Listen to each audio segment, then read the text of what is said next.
Sebagai salah satu perwujudan dari profil pelajar Pancasila adalah pembelajar sepanjang hayat. Jadi Cak Syukur selalu belajar dan belajar ya. Dan materi yang saya pelajari akhir-akhir ini adalah terkait dengan deep learning ya. Sudah ada di video-video sebelumnya proses pembelajaran Cak Syukur ya. Di mana deep learning itu adalah sebuah pendekatan yang memungkinkan siswa memiliki pemahaman yang mendalam tentang suatu konsep atau suatu materi pembelajaran. Nah, pemahaman yang mendalam itu adalah dia mampu menghubungkan ide-idenya dan menerapkannya di dalam kehidupan sehari-hari maupun dalam situasi yang baru. Begitulah kira-kira guys ya. Dan kemudian untuk mencapai deep learning itu sendiri, maka prinsip pembelajarannya adalah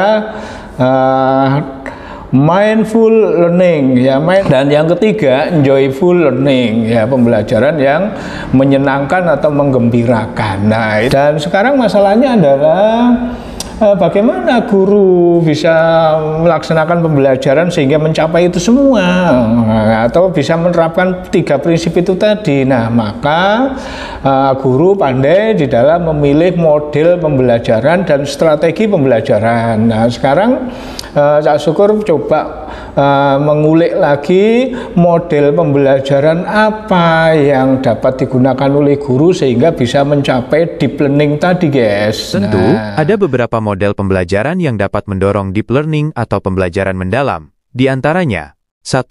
Pembelajaran berbasis masalah, problem-based learning, PBL. Dalam model ini, siswa dihadapkan pada masalah autentik atau studi kasus yang kompleks. Mereka bekerja secara kolaboratif untuk mengidentifikasi masalah, merumuskan solusi, dan mengevaluasi hasilnya. PBL mendorong siswa untuk berpikir kritis, analitis, dan kreatif, serta mengembangkan keterampilan pemecahan masalah yang mendalam. 2.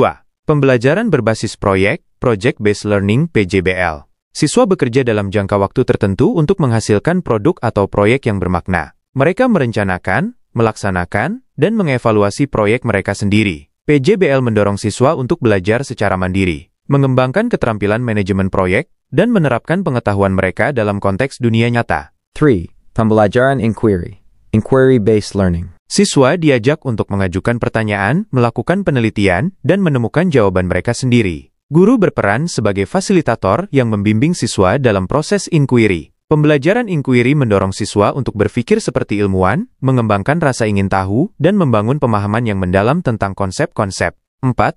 Pembelajaran kooperatif, cooperative learning. Siswa bekerja dalam kelompok kecil untuk mencapai tujuan pembelajaran bersama. Mereka saling membantu, berdiskusi, dan berbagi pengetahuan. Pembelajaran kooperatif mendorong siswa untuk mengembangkan keterampilan sosial, komunikasi, dan kolaborasi, serta membangun pemahaman yang lebih mendalam melalui interaksi dengan teman sebaya. 5. Pembelajaran reflektif, reflective learning. Siswa secara aktif merefleksikan pengalaman belajar mereka, mengidentifikasi apa yang telah mereka pelajari, bagaimana mereka mempelajarinya, dan bagaimana mereka dapat meningkatkan pembelajaran mereka di masa depan. Pembelajaran reflektif mendorong siswa untuk mengembangkan kesadaran diri, berpikir metakognitif, dan membangun pemahaman yang lebih mendalam tentang diri mereka sendiri sebagai pembelajar. Karakteristik model pembelajaran yang mendorong deep learning. Fokus pada pemahaman mendalam. Model-model ini tidak hanya menekankan pada hafalan fakta, tetapi juga pada pemahaman konsep yang mendalam dan kemampuan untuk menerapkan pengetahuan dalam konteks yang berbeda. Keterlibatan aktif siswa.